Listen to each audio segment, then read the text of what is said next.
sleep now. Yeah. All right, so we're here in New York City and I'm with the lovely Rosario Dawson. Of course, you've met Isabel quite a few times now. And Rosario, how are you? How? I'm good, thank you. Where are we exactly? We are in Campos Plaza, actually, in the Lower East Side. Okay, and you grew up around here? Yeah, I grew up a block from here. A bunch of my friends who I went to school with live right in these buildings. I've come and spent a lot of time here. It's kind of all fixed up now. Not really, but a little bit more. Before it was just plain asphalt. Right. And now we've got, a little bit of, rubber turf to kind of fool around on. But it's nice, actually, in the summertime they have like sprinklers that go off and stuff. Right. Growing up around here, like favorite childhood memories of just being around in this park? Like any funny stories? Did you get beat up as a kid or anything like that around here?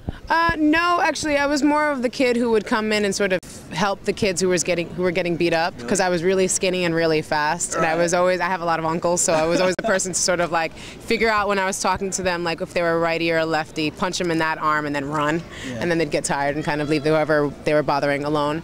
But I don't know, I would just kind of come over here and have ice cream and scrape knees and all that kind of good stuff, picking at scabs. It's kind of most of my memories. Well, that sounds really nice there, visual. Yeah. Now, people in Australia would be just starting to see you in films, and I'm sure people in America are getting to know you and stuff. But your story quickly and how you came to be on the big screen, it's quite amazing, isn't it? Well, I don't know, it's definitely one of those strange, like, got caught in a pizzeria kind of things. I was hanging out on my block, and Larry Clark and Harmony Korine, who were the director and writer, respectively, of Kids, came up to me and asked me if I wanted to be in their film and come in on it, and I said, sure. And it's sort of been what I've been doing ever since, which has been really, really wonderful. And I know I feel really lucky starting off on something like that was such a great independent film, and really opened my eyes into independent film. I didn't really have any aspirations for acting or doing any of that stuff at all before, and it was sort of like my initiation into the filmmaking process. And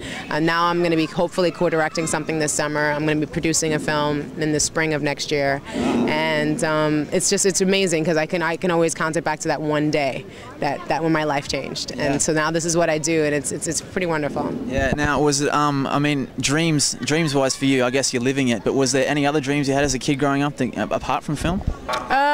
I wanted to sing. I wrote like pop songs when I was 6, and I would make my family listen to me dance to Sesame Street songs on my Big Bird phonograph player. I would do whole shows, dressed up and did all the characters. And I wanted to be Madonna like every little girl in the 80s did, but I don't know, it's weird. Like now I've been able to do a little bit of like dancing or singing a little bit because of just the people that I've met, like off camera or just on camera for just kind of roles, and it's been really great. But now acting is really my thing. So what's the dodgiest lyrics that you've ever written? Like, can you remember some pretty weird lyrics you wrote as a kid that you thought would be a good song, and now looking back you think, maybe not? Yeah, but actually it's a song I wrote with my brother and my mom when I was 10. Okay. And we had just moved to San Francisco we had just been there, and there was it was in '89 when the big 7.0 hit. Right. And